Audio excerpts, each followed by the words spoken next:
Hello, I'm Marcia McMillan. Thanks for joining us this morning on CTV News Channel. We begin with the latest developments on the conflict in the Middle East. Last hour, U.S. War Secretary Pete Hegseth says the United States is winning the war against Iran, predicting that the U.S. and Israel will have complete control of Iranian airspace in under a week.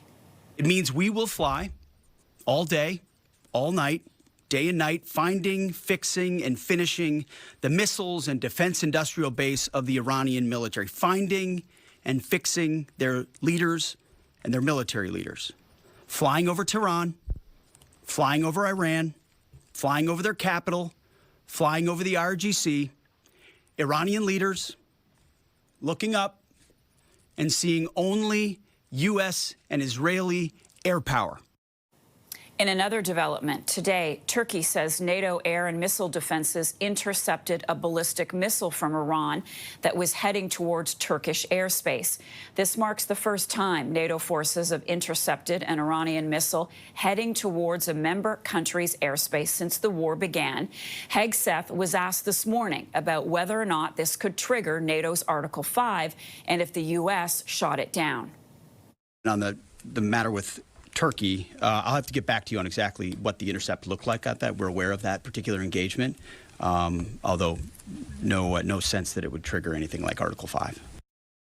Meantime, in Iran, the U.S. and Israeli launching more airstrikes today, triggering retaliatory strikes by Iran on Israel and neighboring Gulf states.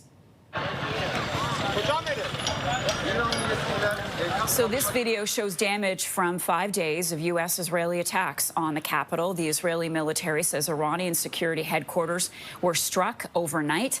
Iranian state media says a 3-day funeral for the Ayatollah Khamenei, Iran's former supreme leader who was killed over the weekend, has been postponed. The U.S.-based human rights activist news agency says at least 1,097 civilians have been killed in Iran since the U.S.-Israeli attacks started on Saturday. Let's turn now to CTV's Adrian Ghobrial. He is live for us from Istanbul with the very latest. Adrian, let's start with these Turkish reports that NATO took something out of the sky down. What is the very latest? What are the ramifications here? Well, the ramifications, as you just touched on there, Marcia, could be far-reaching. This is a NATO member, and according to Turkish military sources here, that ballistic missile was fired by Iran. It had crossed Syrian and Iraqi airspace before it was shot down over the Mediterranean.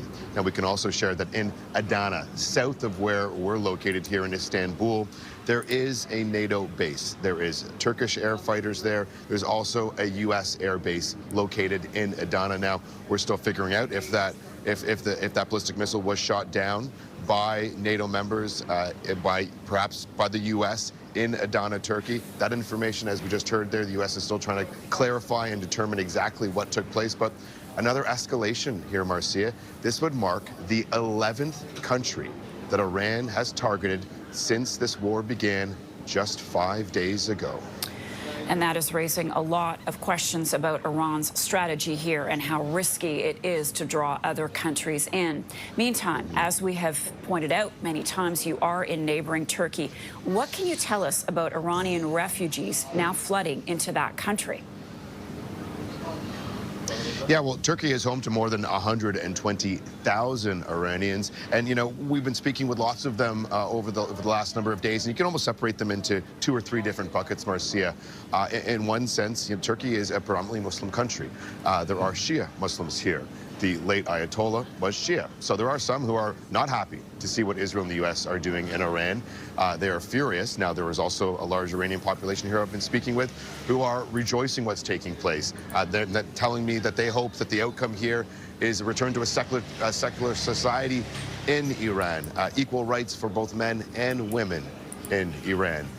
Now, we've also been speaking with some professors at the University of Istanbul here, and like many around the world, they're also raising questions about the legitimacy or the legality of this war, and has Israel and has the United States actually done enough to verify and to legally enter into this war, saying that this was a preemptive strike simply is not enough.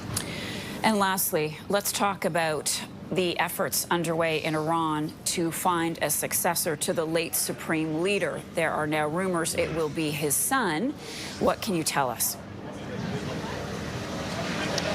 Well, you know, they have said since the late Ayatollah was killed early on in this conflict that they would move to name a new supreme leader as soon as possible. Though from those that we've been speaking with, you know, whether or not a new supreme leader is selected, it's not going to make a big difference. The belief is in the short term.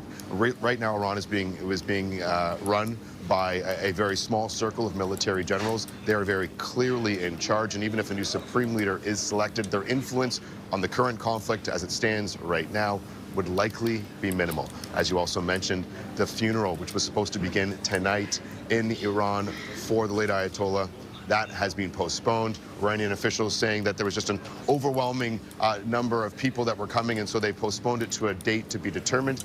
There's also lots of eyebrows raised about the timing when they did initially announce a 3-day public funeral, saying that, you know, this is a country that's still at war.